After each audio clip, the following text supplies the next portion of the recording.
Welcome to master mind of GK. एक बार फिर से आप लोग का स्वागत है मास्टर माइंड ऑफ जीके में। फ्रेंड्स, आज के वीडियो में साइंस का 40 महत्वपूर्ण ऑब्जेक्टिव क्वेश्चंस को देखेंगे जो बिहार पुलिस फायरमैन के साथ साथ बिहार उत्पाद पुलिस के लिए काफ़ी महत्वपूर्ण है। तो पूरा वीडियो जरूर देखिएगा। फ्रेंड्स, चैनल पर पहली बार विजिट कर रहे हैं तो चैनल को सब्सक्राइब कर बेल आइकन को जरूर दबा दीजिएगा। वीडियो अच्छा लगे तो लाइक जरूर करिएगा। फ्रेंड्स, चलिए आप लोग गेस करते चलिएगा। तो साइंस का 40 प्रश्न देख लेते हैं। पहला है, अपने कीबोर्ड के केबल को आप कंप्यूटर के किस पोर्ट में लगाते हैं? अच्छा सवाल है।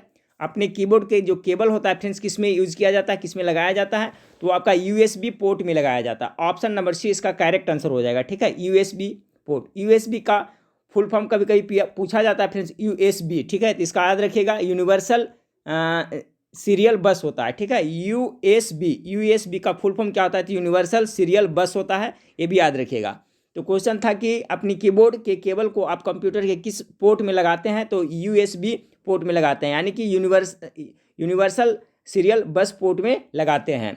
दूसरा नंबर सवाल आपका है, संगणक साक्षरता दिवस मनाया जाता है। देखिए, संगणक, कंप्यूटर का हिंदी क्या होता है? संगणक होता है। ठीक है, तो कंप्यूटर साक्षरता दिवस या संगणक साक्षरता दिवस कब मनाया जाता है फ्रेंड्स? तो इसका जो करेक्ट आंसर हो जाएगा आपका ऑप्शन नंबर बी, 2 दिसंबर को मनाया जाता है।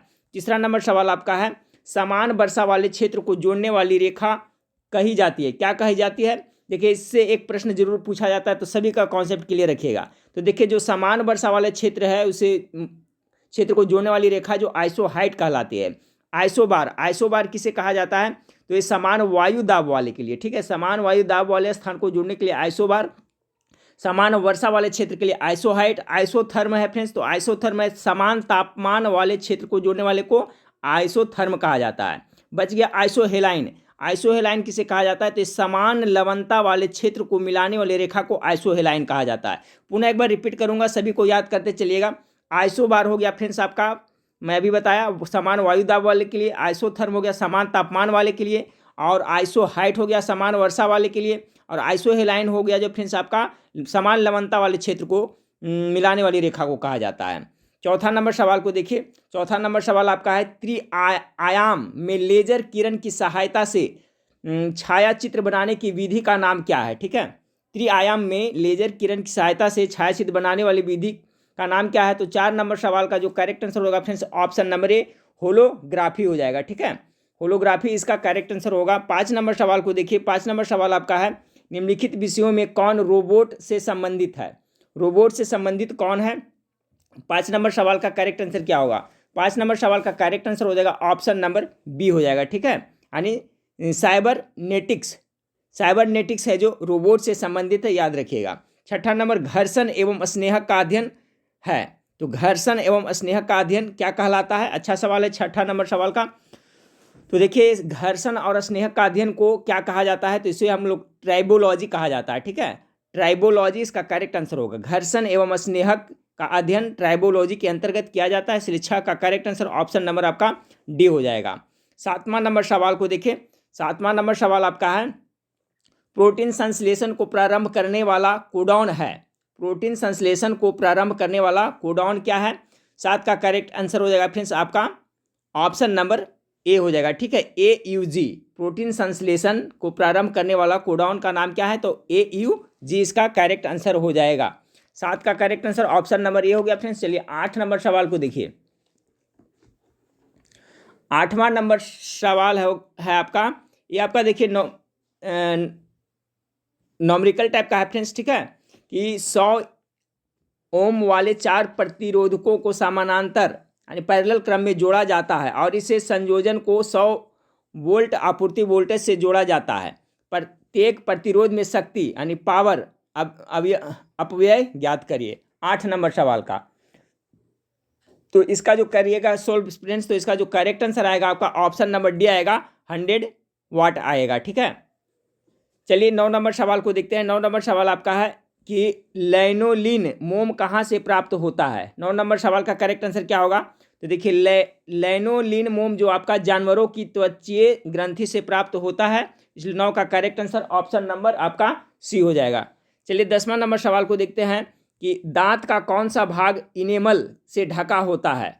इनेमल से कौन सा भाग दांत का ढका रहता है? तो 10 का करेक्ट आंसर होगा दंत शिखर। जो दंत शिखर रहता है वो इनेमल से आपका ढका होता है। ठीक है, तो देखिए बहुत ही इंपॉर्टेंट सवाल, इसका करेक्ट आंसर हो जाएगा ऑप्शन नंबर ए हो जाएगा। 10 का ए दंत शिखर। 11 नंबर सवाल है फ्रेंड्स आपका, 11 नंबर सवाल आपका नॉमरिकल से। तो नॉमरिकल देखिए फ्रेंड्स, इस पर आपका सोल्व करने में नहीं बनता है। तो 11 का जो करेक्ट आंसर आएगा फ्रेंड्स, ऑप्शन नंबर आपका सी आएगा। ठीक है, ऑप्शन नंबर सी इसका करेक्ट आंसर होगा, हो जाएगा। 12 नंबर सवाल को देखिए, 12 नंबर सवाल है, 12 नंबर सवाल आपका है कि मृत मछली से निकलने वाली दुर्गंध किन यौगिक के कारण होता है। जी हाँ, यानी सड़ी हुई मछली कह सकते हैं या मरा हुआ मछली से कौन सा निकलने वाली दुर्गंध किन यौगिकों के कारण होती है। तो आपका 12 नंबर सवाल का करेक्ट आंसर ये होगा, उसे अमीनो यौगिक हो जाएगा। ठीक है, जो मरी हुई मछली या सड़ी हुई मछली से दुर्गंध आता है फ्रेंड्स, वो अमीनो यौगिक के कारण आता है, इसलिए 12 का correct answer option number A हो जाएगा। 13 नंबर सवाल को देखिए कि रेशम तंतु रोम, पिछ, नख तथा नखर निर्मित होते हैं। 13 का करेक्ट आंसर होगा ऑप्शन नंबर किरेटिन से। ठीक है, रेशम तंतु रोम, पीछ, नख तथा नखर निर्मित किससे होते हैं, तो आपका केरेटिन से निर्मित होते हैं। 13 का जो करेक्ट आंसर हो जाएगा फ्रेंड्स, केरेटिन या केरेटिन इसका करेक्ट आंसर होगा ऑप्शन नंबर सी। 14 नंबर सवाल को देखिए कि यदि हवा का तापमान बढ़ता है तो उसकी जलवाष्प ग्रहण करने की क्षमता, देखिए बहुत ही इंपॉर्टेंट सवाल है। अगर जो वायु का टेम्परेचर बढ़ा दिया जाए तो उसका जो जलवाष्प ग्रहण करने की क्षमता क्या होगी, 14 का गेस कीजिए। तो देखिए जब तापमान बढ़ाइएगा फ्रेंड्स तो जलवाष्प ग्रहण करने की क्षमता क्या हो जाएगी, बढ़ जाएगी। ऑप्शन नंबर बी इसका करेक्ट आंसर हो जाएगा। यदि हवा का तापमान बढ़ता है तो उसकी जलवाष्प ग्रहण करने की क्षमता बढ़ती है। 14 का बी करेक्ट आंसर होगा। 15 नंबर सवाल को देखिए, 15 नंबर सवाल है कि किसने आविष्कार किया कि पेड़ पौधे में जीवन है। चलिए इसका जवाब सभी लोग को पता होना चाहिए, बहुत बार मैं पढ़ाया हूँ। तो सबसे पहले किसने कहा था, तो जेसी बोस ने कहा था ना, जेसी बोस ने कहा था कि पेड़ पौधे में भी जीवन होता है। इसका करेक्ट आंसर हो जाएगा ऑप्शन नंबर बी हो जाएगा। देखिए क्रेस्कोग्राफ बहुत इंपॉर्टेंट, याद रखिएगा। क्रेस्कोग्राफ, क्रेस्कोग्राफ का जो आविष्कार किसने किया था फ्रेंड्स, तो यही आपका जेसी बोस ने किया था। ये पूछा जाता है अक्सर एग्जाम में, तो याद रखिएगा। तो चलिए 2 क्वेश्चन याद हुआ इसमें फ्रेंड्स कि किसने आविष्कार किया कि पेड़ पौधे में जीवन है, तो जेसी बोस ने कहा था। क्रेस्कोग्राफ का आविष्कार किसने किया था, तो यही आपका जेसी बोस ने किया था, ये भी याद रखिएगा। देखिए अब नॉमरिकल वाला इस पर सोल्व नहीं कर रहा हूँ मैं फ्रेंड्स, बता देता हूँ इसका करेक्ट आंसर क्या होगा। 16 का कराए कोई कार विराम से नियत त्वरण 3 मीटर प्रति सेकेंड स्क्वायर के साथ चलना शुरू करती है, 10 सेकेंड में इस कार द्वारा तय की दूरी ज्ञात करना है। तो 16 नंबर सवाल है फ्रेंड्स, इसका देखिए इसका जो करेक्ट आंसर आएगा 16 का ऑप्शन नंबर आएगा 150 मीटर आएगा। 17 नंबर सवाल देखिए, चेचक किस वायरस के कारण होता है। चलिए एक तो ये है फ्रेंड्स, चेचक किसके कारण से होता है, तो वायरस यानी विषाणु के कारण होता है। तो किसके कारण होता है, 17 का जो आपका करेक्ट आंसर हो जाएगा ऑप्शन नंबर बी हो जाएगा। ठीक है, चेचक वेरिसेला वायरस के कारण होता है, तो ऑप्शन नंबर बी इसका करेक्ट आंसर हो जाएगा। ठीक है, चलिए अगला सवाल को देखते हैं फ्रेंड्स। अगला सवाल आपका है 18 नंबर सवाल आपका है, एक जीव जो ताड़ी के किण्वन में शामिल है वह है। चलिए ताड़ी के किण्वन में कौन सा जीव शामिल है, 18 का करेक्ट आंसर ऑप्शन नंबर आपका सी हो जाएगा। उसे क्या कहता है, सैक्रोमाइसिस कहा जाता है। 18 का correct answer option number C. एक जीव जो ताड़ी के किण्वन में शामिल है उसे क्या कहते हैं, सैक्रोमाइसिस कहते हैं। चलिए सवाल नंबर 19 को देखिए। 19 नंबर सवाल है, अब 5 और 10 रुपये के सिक्के किसके बनाए जाते हैं। चलिए बहुत अच्छा सवाल है। अभी जो वर्तमान में 5 रुपये और 10 रुपये के सिक्के बनाया जाता है, उसमें किसका किसका मिश्रण होता है, 19 नंबर सवाल का। तो देखिए अभी जो होता है फ्रेंड्स आपका फेरेटिक स्टेनलेस स्टील उसमें क्या बना होता है। ठीक है, यानी ऑप्शन नंबर ए इसका करेक्ट आंसर होगा। अब 5 और 10 रुपये के सिक्के फेरेटिक स्टेनलेस स्टील द्वारा बनाई जाती है, तो correct answer option number A हो जाएगा। 20 नंबर सवाल को देखिए। 20 नंबर सवाल आपका है फ्रेंड्स, 20 नंबर सवाल आपका है कि वह कौन सा यौगिक है जो सफेद, एक मिनट, वह कौन सा यौगिक है जो सफेद ठोस है और जो वायु से जलवाष्प को अवशोषित करता है। ठीक है, वह कौन सा यौगिक है जो सफेद ठोस और जो वायु से जलवाष्प को अवशोषित करता है। तो 20 नंबर सवाल का जो करेक्ट आंसर होगा ऑप्शन नंबर कैल्शियम सल्फेट हो जाएगा। ठीक है फ्रेंड्स, इसका correct answer option number D हो जाएगा। वह कौन सा यौगिक है जो सफेद ठोस है और जो वायु से जलवाष्प को अवशोषित करता है, तो कैल्शियम सल्फेट इसका करेक्ट आंसर हो जाएगा। 21 नंबर सवाल को देखिए। बायोगैस का मुख्य घटक है, सभी को पता होगा बायोगैस का जो मुख्य घटक है आपका मीथेन है, इसलिए ऑप्शन नंबर बी इसका करेक्ट आंसर होगा। 22 नंबर, एक आदर्श सेल के आंतरिक प्रतिरोध का मान कितना होता है। तो देखिए जो एक आदर्श सेल होता है उसका आंतरिक प्रतिरोध का मान होता है जो कितना होता है, 0 यानी 0 होता है। तो 22 का correct answer option number A हो जाएगा। 23 नंबर, किसी अतिचालक द्वारा प्राप्त अधिकतम ताप होता है, किसी अतिचालक द्वारा प्राप्त अधिकतम ताप कितना होता है? तो 23 का जो करेक्ट आंसर हो जाएगा फ्रेंड्स ऑप्शन नंबर आपका बी हो जाएगा। ठीक है, कितना होता है? तो आपका 133 केल्विन होता है। किसी अतिचालक द्वारा प्राप्त अधिकतम ताप कितना? तो 133 केल्विन होता है। Option number B correct answer होगा। 24 नंबर सवाल को देखिए। 24 नंबर का सवाल है आपको 220 वोल्ट जनरेटर से एक बल्ब जुड़ा हुआ है। ठीक है फ्रेंड्स, कितना? 220 वोल्ट जनरेटर से एक बल्ब जुड़ा हुआ है और धारा कितना? 1.5 एम्पियर है। बल्ब की शक्ति क्या होगा? ठीक है फ्रेंड्स, तो देखिए बना सकते हैं सिंपल सा, इसमें छोटा सा, इसमें देखिए ये आपका दिया हुआ क्या क्या फ्रेंड्स, इसमें आपका इसमें दिया हुआ आपका कि 220 वोल्ट जनरेटर से एक बल्ब जुड़ा हुआ है और धारा 1.5 एम्पियर है। तो बल्ब की शक्ति यानी पावर पूछा जा रहा है ना। तो देखिए यहाँ पर आपका बन जाएगा विद्युत धारा को इंडिकेट करते हैं आई से करते हैं। तो ये आपका दिया हुआ 1.5 ए दिया हुआ है। ठीक है, और आपका वोल्ट दिया हुआ है। ठीक है, विभव वोल्ट भी बराबर आपका दिया हुआ है 220 वोल्ट। तो आपको निकालना है क्या? पावर निकालना है। तो पी बराबर क्या होता है? पी बराबर होता है पावर और वी इंटू आई होता है। ठीक है, यानी कि तो वी आपका दिया हुआ है फ्रेंड्स कितना? 220 वोल्ट, और आई दिया हुआ है 1.5 एम्पियर। तो इसको दोनों मल्टीप्लाई कर दीजिएगा तो इसका आंसर आ जाएगा, यानी कि 220 इंटू कितना हो जाएगा? 1.5 हो जाएगा। ठीक है, ये निकलेगा फ्रेंड्स पावर, तो क्या निकलेगा आपका? शक्ति का ऐसा मात्रक वाट होता है। इसको जो मल्टीप्लाई करेगा तो कितना आ जाएगा? 330 वोल्ट आ जाएगा, यानी इसका करेक्ट आंसर हो जाएगा फ्रेंड्स आपका ऑप्शन नंबर बी हो जाएगा। 24 का correct answer option number B होगा। ठीक है, क्योंकि यहाँ पर आपका वोल्ट दिया हुआ है फ्रेंड्स। ठीक है, वी दिया हुआ है, विभव दिया हुआ है और एम्पियर दिया हुआ है। अब पावर बराबर कर रहा है तब पी बराबर क्या होता है? वी इंटू आई होता है। तो दोनों को मल्टीप्लाई करिएगा तो इसका आंसर आ जाएगा। 24 हो गया फ्रेंड्स। चलिए 25 नंबर सवाल को देखते हैं। 25 नंबर सवाल आपका प्रत्यावर्ती धारा, ठीक है, अल्टरनेटिव करंट किसके लिए उपयुक्त नहीं है? तो 25 का जो करेक्ट आंसर क्या होगा फ्रेंड्स? तो देखिए इसका करेक्ट, स्टोरेज बैटरी को चार्ज करने हेतु आपका जो अल्टरनेटिव करंट उपयुक्त नहीं है, इसलिए करेक्ट आंसर आपका 25 का ऑप्शन नंबर ए इसका करेक्ट आंसर हो जाएगा। ठीक है, तो देखिए 25 प्रश्न इसमें देख लिए फ्रेंड्स। 25 प्रश्न का एक और देखेंगे, तो यानी आप इस वीडियो में हम लोग कितना बताया था शुरू में फ्रेंड्स? 40 नहीं, इसमें टोटल हम लोग 50 प्रश्न देखने वाले हैं साइंस के। ठीक है, 25-25 का 2 मिनी मॉक टेस्ट है, उसी को एक में कर दिए फ्रेंड्स। तो टोटल हम लोग कितना? 50 प्रश्न देखेंगे। तो 25 प्रश्न हम लोग देख लिए। चलिए आप फिर से देखते हैं एक से फ्रेंड्स। 25 प्रश्न पुनः देखेंगे तो आपका 50 हो जाएगा। तो चलिए फिर से एक देखते हैं। पहला है मोनेजाइट बालू में निम्न में से कौन सा खनिज पाया जाता है? तो पहला का जो करेक्ट आंसर हो जाएगा फ्रेंड्स ऑप्शन नंबर सी, क्योंकि बहुत दिनों से आप लोग बोल रहे थे फ्रेंड्स कि साइंस का स्पेशल मतलब कि प्रैक्टिस सेट लाने के लिए, इसलिए साइंस वाला मैं प्रैक्टिस सेट शुरू किया हूँ। तो पहला का correct answer option number C हो जाएगा। मोनोजाइट बालू में निम्न में से कौन सा खनिज पाया जाता है? तो थोरियम खनिज पाया जाता है। अगला सवाल है फ्रेंड्स आपका, अगला सवाल है यदि किसी आवेश Q को कितना 8 वोल्ट विभवांतर वाले दो बिंदुओं के बीच स्थानांतरित करने में किया गया कार्य 36 जूल है, तो Q का मान यानी Q यानी कूलम्ब ज्ञात करने के लिए कह रहा है 2 नंबर सवाल का। ठीक है, तो देखिए फ्रेंड्स इसका भी बना सकते हैं, आराम से बना सकते हैं, क्योंकि आपका कूलम्ब बराबर फार्मूला क्या होता है फ्रेंड्स? तो W/V होता है। ठीक है, यानी कार्य बटा कितना होता है? कार्य बटा हो जाता है आपका भी, यानी विभवांतर हो जाता है। कार्य बटा विभवांतर यानी वोल्ट हो जाता है। तो कार्य को इस तरह से भी लिख सकते हैं फ्रेंड्स, W/V होता है आपका। कूलम्ब बराबर क्या होता है? तो W/V होता है। तो इसमें आपका दिया हुआ है फ्रेंड्स आपका 36 आपका दिया हुआ है। आपका देखिए यहाँ पर टोटल कितना 36 आपका दिया हुआ है, आपका कार्य दिया हुआ है, और फिर आपका वोल्ट आपका विभवांतर भी दिया हुआ है कितना फ्रेंड्स? 8 दिया हुआ है। ठीक है, इसको हल करिएगा तो आपका कितना आ जाएगा? 4.5 आएगा, 4.5 आएगा। इसका correct answer option number A दू का हो जाएगा।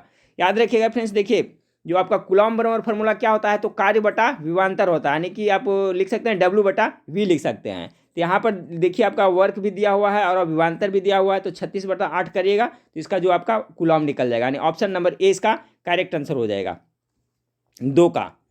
3 नंबर सवाल को देखिए। 3 नंबर सवाल आपका है कि साधारण नमक का रासायनिक नाम क्या है? तो सोडियम क्लोराइड यानी NaCl साधारण नमक, खाने वाला नमक, कौन सा ऑप्शन हो जाएगा? तो ऑप्शन नंबर आपका बी करेक्ट आंसर हो जाएगा। 3 का बी हो जाएगा। चौथा नंबर सवाल को देखिए, निम्नलिखित में से कौन सी पेट्रोलियम मोम है? गेस कीजिए 4 का करेक्ट आंसर क्या होगा? पेट्रोलियम मोम निम्न में से कौन सा है? तो आपका पैराफिन मोम है जो आपका पेट्रोलियम मोम का उदाहरण है, इसलिए ऑप्शन नंबर सी 4 का करेक्ट आंसर हो जाएगा। ठीक है, 4 का correct answer option number C हो जाएगा। 5वां नंबर सवाल को देखिए कि निम्नलिखित में से नाइट्रोजन और फास्फोरस की अधिक सांद्रता के कारण क्या होता है। निम्नलिखित में नाइट्रोजन और फास्फोरस की अधिक सांद्रता के कारण क्या होता है, तो 5 का करेक्ट आंसर सुपोषण होता है। ठीक है, सुपोषण नाइट्रोजन और फास्फोरस की अधिक सांद्रता के कारण होता है। देखिए सुपोषण किसे कहते हैं, तो किसी जलाशय को पोषक तत्वों से समृद्ध करना ही क्या कहलाता है, वो सुपोषण कहलाता है। तो नाइट्रोजन और फास्फोरस की अधिक सांद्रता से क्या होता है, तो सुपोषण होता है। सुपोषण किसे कहते हैं, तो किसी जलाशय यानी कि जो तालाब हो गया, किसी जलाशय को पोषक तत्वों से समृद्ध करना ही सुपोषण कहलाता है। 6ठा नंबर सवाल देखिए फ्रेंड्स कि आपका निम्नलिखित में से कौन सा प्रथम श्रेणी के उत्तोलक का उदाहरण है। चलिए 6 नंबर सवाल बहुत इंपॉर्टेंट, बहुत बार एग्जाम में रिपीट हुआ है। तो देखिए फ्रेंड्स कैंची प्रथम श्रेणी के उत्तोलक के उदाहरण है, इसलिए करेक्ट आंसर ऑप्शन नंबर आपका ए हो जाएगा, प्रथम श्रेणी के उत्तोलक। तो कैंची इसके अंतर्गत आ जाएगा फ्रेंड्स। देखिए कौन कौन आता है, कैंची आ गया, पिलास आ गया, फिर उसके बाद में आपका सिंडासी आ गया, ये सब, ये तराजू आ गया, हैंड पैंप आ गया, ये सभी है जो फ्रेंड्स आपका प्रथम श्रेणी के अंतर्गत आता है। ठीक है, प्रथम श्रेणी के उत्तोलक के अंतर्गत याद रखिए, कैंची हो गया, तराजू हो गया, ठीक है, पिलास हो गया, ये सब इसके अंतर्गत आता है। ठीक है फ्रेंड्स, द्वितीय श्रेणी के अंतर्गत कौन कौन सी आता है फ्रेंड्स, तो उसका उदाहरण में जैसे आपका हो गया पेपर कटर हो गया, दरवाजा का एक पहिया हो गया, ओपनर हो गया, बोतल ओपनर है, ये सब द्वितीय श्रेणी के अंतर्गत आता है। ठीक है, और तृतीय श्रेणी के अंतर्गत देखिएगा फ्रेंड्स, तो जैसे पैर का चलना तृतीय श्रेणी के अंतर्गत, मनुष्य का हाथ, किसान का हल, ये सब ये जो तृतीय श्रेणी के उत्तोलक के अंतर्गत आता है। तो कैंची याद रखिएगा प्रथम श्रेणी के अंतर्गत आया, कैंची बताया फ्रेंड्स, और क्या बताया था हमें, पिलास, ठीक है, तराजू, ये सभी। 7वां नंबर सवाल को देखिए। 7वां नंबर सवाल आपका है कि डिहाइड्रेशन से प्रायः किस पदार्थ की कमी होती है। चलिए डिहाइड्रेशन आप लोग जानते होंगे। देखिए डिहाइड्रेशन में क्या होता है फ्रेंड्स, जो आपका नमक होता है ना, यानी सोडियम क्लोराइड की कमी हो जाती है डिहाइड्रेशन में, यानी ऑप्शन नंबर बी 7 का करेक्ट आंसर हो जाएगा, NaCl की कमी हो जाती है। 8वां नंबर, अत्यधिक आधातवर्धी धातु कौन सा है, ये भी सवाल बहुत बार रिपीट हुआ है एग्जाम में। अत्यधिक आधातवर्धी कौन सा है धातु फ्रेंड्स, गेस कीजिए 8 का। तो इसका करेक्ट आंसर हो जाएगा ऑप्शन नंबर आपका डी हो जाएगा। ठीक है, यानी सोना। सोना अर्थात क्या फ्रेंड्स, Au, यही है जो सबसे अधिक आधातवर्धी धातु है। 8 का correct answer option number D हो जाएगा। चलिए अगला सवाल को देखते हैं फ्रेंड्स। 8 नंबर हो गया। 9 नंबर सवाल को देखिए कि एक कार्बन डेटिंग समतुल्य है किसके। 9 का करेक्ट आंसर हो जाएगा फ्रेंड्स आपका ऑप्शन नंबर सी हो जाएगा। कितना, 1000 किग्रा CO2 यानी कार्बन डाइऑक्साइड के समतुल्य है। 9 का correct answer option number C. याद कर लीजिएगा, एक कार्बन डेटिंग जो समतुल्य किसका है, तो इसका समतुल्य है। कार्बन डेटिंग पद्धति आप लोग सुने होंगे फ्रेंड्स, जिससे जीवाश्म पेड़ पौधे जो भी होते हैं उसके अवशेष की आयु ज्ञात प्राप्त की जाती है कार्बन डेटिंग पद्धति से, वो भी याद रखिएगा। 10 नंबर सवाल को देखिए, हवा के द्वारा परागण को क्या कहा जाता है। अच्छा सवाल है फ्रेंड्स, ये बहुत बार एग्जाम में रिपीट हुआ है। हवा के द्वारा परागण होता है, उसको क्या कहा जाता है, तो 10 का जो करेक्ट आंसर हो जाएगा आपका ऑप्शन नंबर सी हो जाएगा। ठीक है, एनीमोफिली कहा जाता है। जो हवा के द्वारा परागण होता है उसे क्या कहा जाता है, एनीमोफिली कहा जाता है। तो करेक्ट आंसर हो जाएगा फ्रेंड्स आपका ऑप्शन नंबर सी हो जाएगा। चलिए 11 नंबर सवाल को देखते हैं। 11 नंबर सवाल आपका है कि निम्नलिखित में से किस भारी धातु की विषाक्तता या कृत सिरोसिस पैदा करती है। 11 का तो हो जाएगा फ्रेंड्स आपका, निम्नलिखित में से किस भारी धातु विषाक्तता या कृत सिरोसिस ना, तो आपका कॉपर इसका करेक्ट आंसर हो जाएगा। कॉपर पैदा करती है। ठीक है, यानी ऑप्शन नंबर ए इसका करेक्ट आंसर हो जाएगा। 12 नंबर सवाल को देखें कि एक कंपैक्ट डिस्क में किस तकनीक का इस्तेमाल किया जाता है। कंपैक्ट डिस्क मतलब समझ रहे हैं फ्रेंड्स, CD का फुल फॉर्म क्या होता है, तो कॉम्पैक्ट डिस्क होता है। तो कह रहा है इसमें आपका कि एक कंपैक्ट डिस्क में किस तकनीक का इस्तेमाल किया जाता है। अच्छा सवाल है। तो किया जाता है फ्रेंड्स आपका लेजर का। ऑप्शन नंबर बी इसका करेक्ट आंसर हो जाएगा। कंपैक्ट डिस्क यानी CD में किस तकनीक का इस्तेमाल किया जाता है, तो लेजर का। 13 नंबर सवाल को देखिए फ्रेंड्स। 13 नंबर सवाल है, इनमें से कौन सा रासायनिक परिवर्तन का एक उदाहरण है। देखिए रासायनिक परिवर्तन और भौतिक परिवर्तन का दोनों का कॉन्सेप्ट आप लोग क्लियर रखिएगा, इससे एक प्रश्न पक्का पूछा जाता है। ठीक है, तो 13 नंबर सवाल का करिए सही जवाब। कह रहा है रासायनिक परिवर्तन का उदाहरण है। 13 का करेक्ट आंसर क्या हो जाएगा, उधर्पातन तो होगा नहीं फ्रेंड्स, स्फटिक रूप ये भी आपका नहीं होगा, क्रिस्टलाइजेशन नहीं होगा, निष्क्रियकरण ये आपका करेक्ट आंसर होगा। ठीक है, ऑप्शन नंबर सी इसका करेक्ट, आसवन भी नहीं होगा। देखिए भौतिक परिवर्तन, रासायनिक परिवर्तन कॉन्सेप्ट इस तरह से करें फ्रेंड्स, जैसे कि मान लो कोई वस्तु है या कोई पदार्थ है, तो उसमें अगर रासायनिक परिवर्तन हो जाएगा तो पुनः वो अपना प्रारंभिक अवस्था में नहीं आ सकता है। जैसे लकड़ी है, ठीक है फ्रेंड्स, लकड़ी को आप मान लीजिए जला देते हैं, ठीक है, लकड़ी को जलाइएगा तो क्या बन जाएगा, राख बन जाएगा, कोयला बन जाएगा, ठीक है, राख को पुनः लकड़ी बना सकते हैं, नहीं बना सकते हैं, ठीक है। तो इस तरह से आप करेगा। जैसे चावल का पकना, यानी चावल पका देते हैं तो भात बन जाता है, भात को फिर पुनः चावल मिला सकते हैं, नहीं। तो ये सब रासायनिक परिवर्तन। जैसे दूध से दही बनना, ठीक है, तो दूध से दही बनता है, तो दही बन जाने के बाद पुनः दूध बनेगा, नहीं बनेगा। तो ये सभी जितने भी हैं आपका रासायनिक परिवर्तन के उदाहरण है। और भौतिक परिवर्तन में क्या है फ्रेंड्स, वो पुनः अपना अवस्था में आ जाता है। जैसे कि पानी का जमना, ठीक है, तो पानी का जब जमेगा तो बर्फ बन जाएगा फ्रेंड्स। अब बर्फ जब पिघलेगा तो पुनः पानी हो जाएगा। उसी तरह से उधर पातन में होता है, जैसे कपूर है, तो कपूर को गर्म करिएगा तो डायरेक्ट क्या बन जाएगा फ्रेंड्स, वाष्प गैस में परिवर्तन होगा। लेकिन उसको जब संपीड़ित करके फिर ठोस करिएगा तो पुनः अपना अवस्था में आ जाएगा। तो इस तरह से पकड़िएगा। तो इसमें देखिए आपका फ्रेंड्स, आपका ऑप्शन नंबर निष्क्रियकरण है, जो आपका रासायनिक परिवर्तन का उदाहरण है। 14 नंबर सवाल को देखिए, सामान्य व्यक्ति का सामर्थ्य होता है, कितना होता है, ठीक है, कितना अश्वशक्ति में पूछा जा रहा है 14 का। तो देखिए सामान्य व्यक्ति का जो सामर्थ्य होता है कितना, तो आपका ऑप्शन नंबर बी 0.05 से लेकर के 1 अश्वशक्ति होता है, ठीक है, कितना, 0.5 से लेकर के 1 अश्वशक्ति होता है। बहुत इंपॉर्टेंट है, याद रखिएगा। एक सामान्य व्यक्ति का सामर्थ्य इतना ही होता है, ठीक है, अश्वशक्ति में। अगला सवाल 15 नंबर सवाल है, नाइट ब्लाइंडनेस किसकी कमी से होता है, ठीक है। आपका 15 नंबर सवाल का बताना है, जवाब देना है। नाइट यानी जिसे क्या कह सकते हैं फ्रेंड्स, आपका रतौंधी भी कह सकते हैं ना, निशांधता, नाइट ब्लाइंडनेस। तो आपका किसी विटामिन ए की कमी से रतौंधी होता है ना, उसी को नाइट ब्लाइंडनेस कहते हैं, रात को दिखाई नहीं पड़ता है। तो ऑप्शन नंबर डी इसका करेक्ट आंसर हो जाएगा। 16 नंबर सवाल, लाल रक्त कण कहाँ बनता है, ये भी बहुत इंपॉर्टेंट है। देखिए लाल रक्त कण का जीवन काल होता है 120 दिन होता है फ्रेंड्स, ठीक है, और WBC का जो होता है जो 3 से 4 दिन होता है। ये भी दोनों को याद रखिएगा। और लाल रक्त कण का निर्माण होता है बोन मैरो में, जिसको हिंदी में क्या कहते हैं, अस्थि मज्जा। यानी 16 का correct answer option number A हो जाएगा, ठीक है। 17, 1 ग्राम वसा देती है, बहुत इंपॉर्टेंट। 1 ग्राम वसा में कितना ग्राम ऊर्जा निकलेगा फ्रेंड्स, ठीक है। तो 17 का करेक्ट आंसर होगा 9 किलो कैलोरी ऊर्जा निकलेगा, ठीक है। यानी ऑप्शन नंबर सी इसका करेक्ट आंसर हो जाएगा। 1 ग्राम वसा में कितना ऊर्जा निकलेगा, तो ऑप्शन नंबर सी इसका करेक्ट आंसर होगा। 18 नंबर सवाल है फ्रेंड्स आपका, एक कार की गति कितना है, 36 किलोमीटर प्रति आवर है, इससे मीटर प्रति सेकेंड में व्यक्त कीजिए। तो मीटर प्रति सेकेंड में सिंपल सा फ्रेंड्स कर लीजिएगा, इसका कितना करेक्ट आंसर आएगा। तो 18 का जो करेक्ट आंसर हो जाएगा फ्रेंड्स आपका, मीटर प्रति सेकेंड में कर रहा है ना, तो क्या करना है आपको फ्रेंड्स, देखिए मान लीजिए कितना 36 है ना, तो 36 है तो इतना क्या ऊपर में कितना 1000 से गुना कर देंगे, ठीक है। और नीचे कर रहा है तो 60 है, तो 60 मिनट का होता है, तो 60 × 60 कर देंगे। अब इसको हल करिएगा फ्रेंड्स, तो आपका क्या आ जाएगा, मीटर प्रति सेकेंड में आ जाएगा। तो 18 का करेक्ट आंसर आपका आएगा 10 मीटर प्रति सेकेंड, ठीक है। यानी किलोमीटर को मीटर प्रति सेकेंड में व्यक्त करना है, तो ऊपर कितना 1000 से गुना हो जाएगा, नीचे कितना 60 × 60 हो जाएगा। चलिए 19 नंबर सवाल को देखिए, करा त्वरण ज्ञात करने का सही समीकरण क्या है। चलिए त्वरण का फॉर्मूला पूछ दिया गया। तो क्या होता है फ्रेंड्स, आपका एक्सलेरेशन बराबर क्या होता है, v-u/t होता है ना, यानी ऑप्शन नंबर ए इसका करेक्ट आंसर हो जाएगा। 20 नंबर सवाल को देखें, कौन सी भौतिक राशि वस्तु के संवेग और वेग के अनुपात से दर्शाई जाती है। कौन सी भौतिक राशि वस्तु के संवेग और वेग के अनुपात से दर्शाई जाती है। 20 का करेक्ट आंसर ऑप्शन नंबर आपका द्रव्यमान हो जाएगा।